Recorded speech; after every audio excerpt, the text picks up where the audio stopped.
Hello everybody, Stormsink back again with another vlog review, this time on the Wolverine.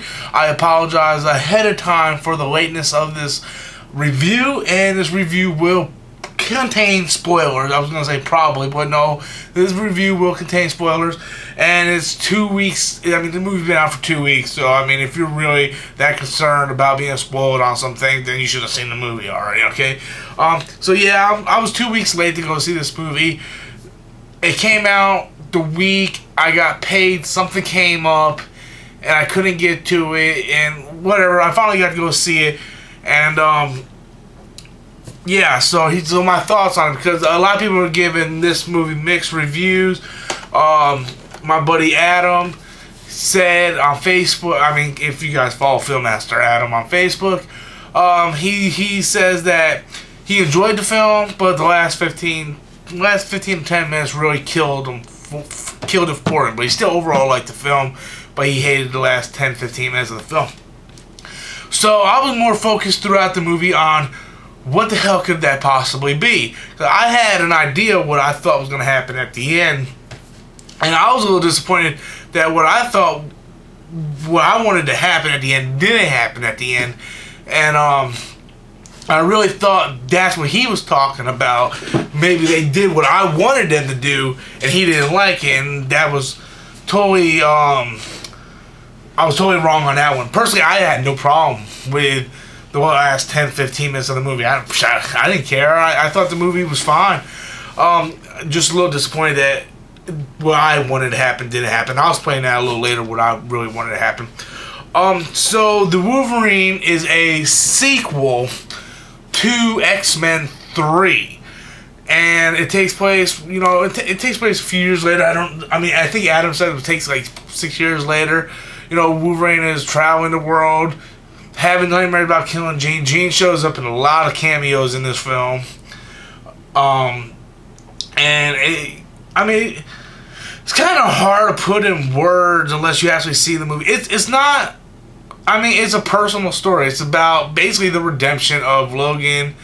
You know, he travels to Japan to meet a guy that he saved during World War II when the bomb actually landed in Japan, the nuke, and, you know, Logan saved him. He's now many years later.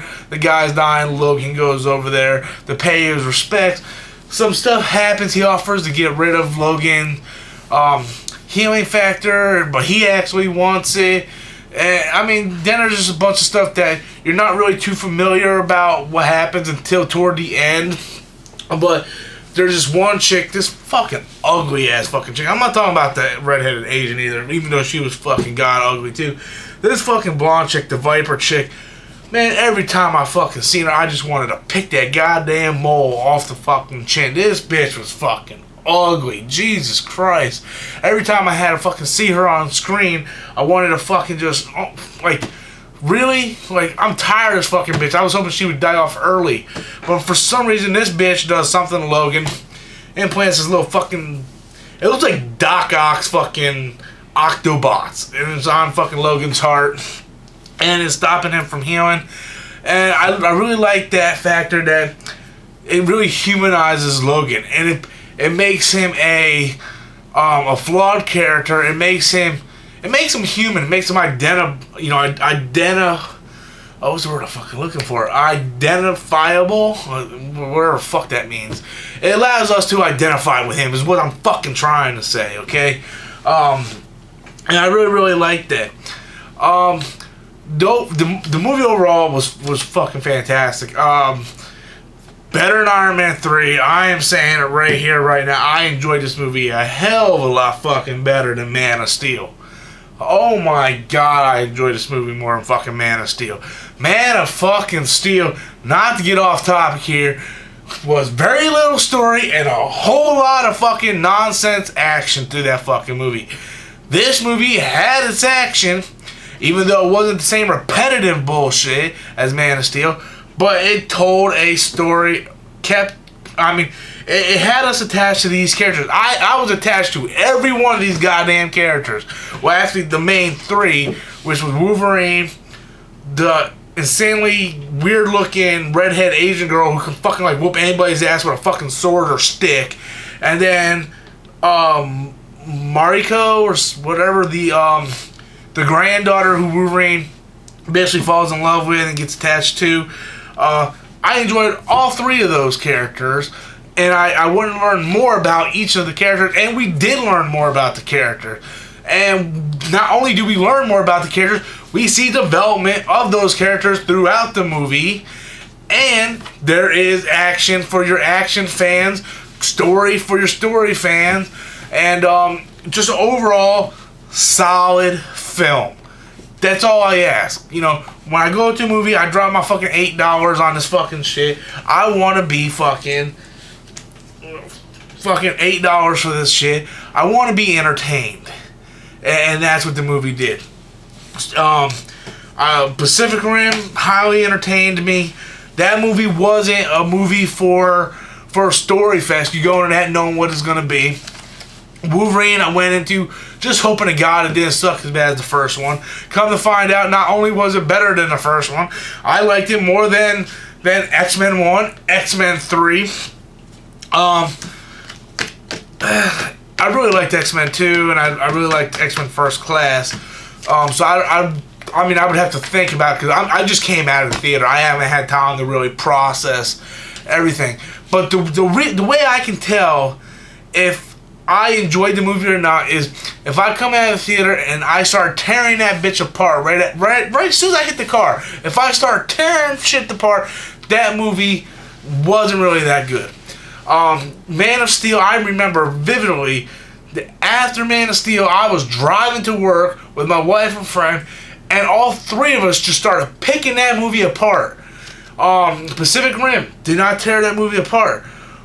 World War Z, I had nothing really to say negative about that movie. And Wolverine, I still don't have nothing negative to say about that movie. I thought the special effects were good. I liked how they made Logan identifiable to us. You know, where we can identify with him. I like the personal story of the three main characters. Now, the only nitpick I had, and this is what I meant by the ending, I personally wished Logan would have died at the end. Because if I saw correctly, again, I just got out of the theater, so I haven't really processed everything.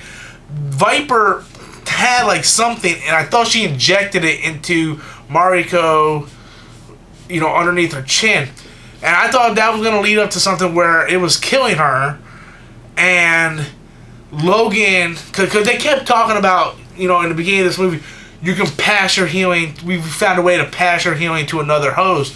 And I really thought he was going to give up his immortality for her because he cared that. Because I mean, they really built on the relationship between those two, and they really bonded.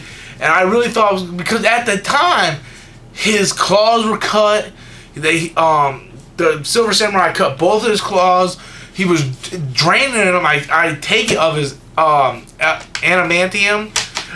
Because later on when he went like that, it was his bone claws again, not the normal metal claws.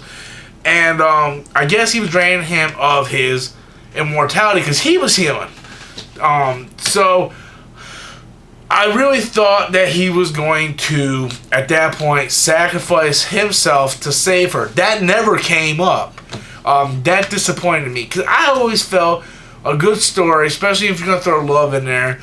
And especially how the redhead Asian chick, you know, says she saw visions of him dying. And I really thought that was going to play a part. I really thought he was going to die at the end of that movie. And the more I think about it, I just really wish they would have said, fuck it, let's do it.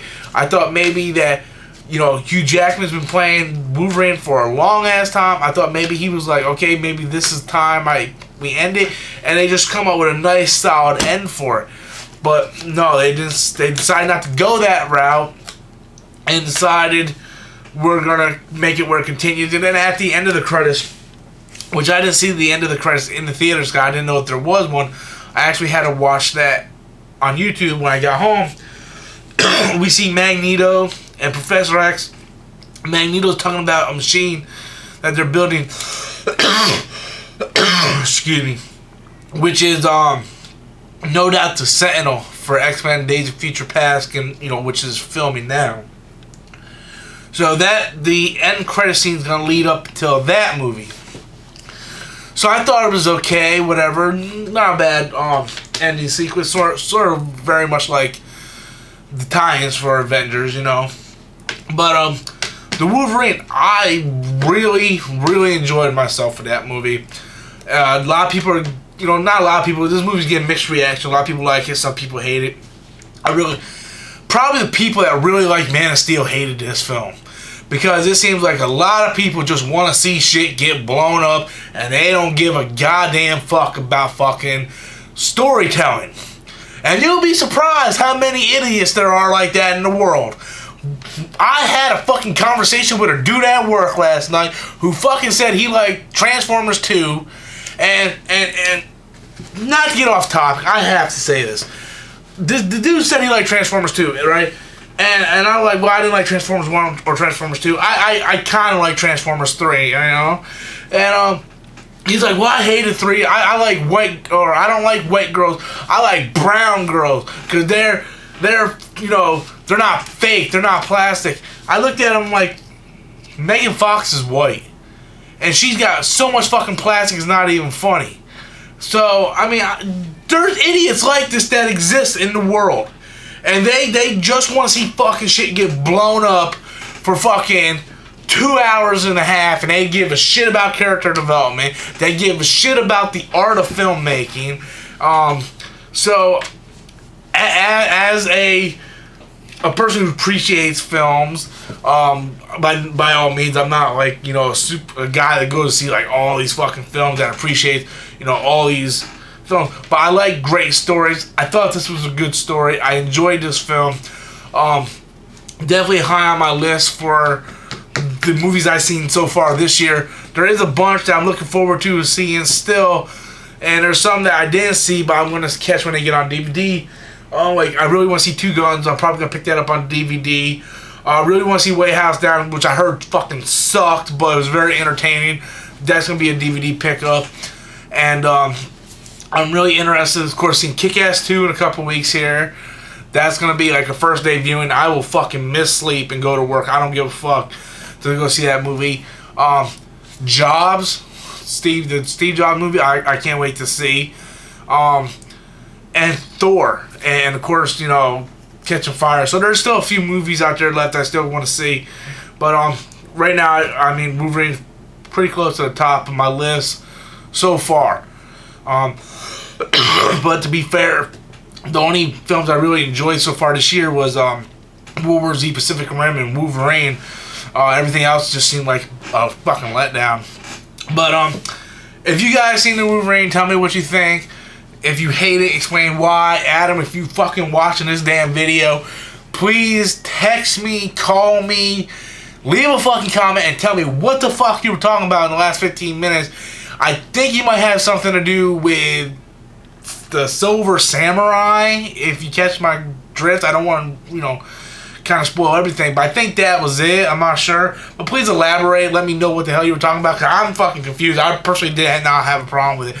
So, until next time, guys, I'm Stormsink, and of course, as always, this is my opinion.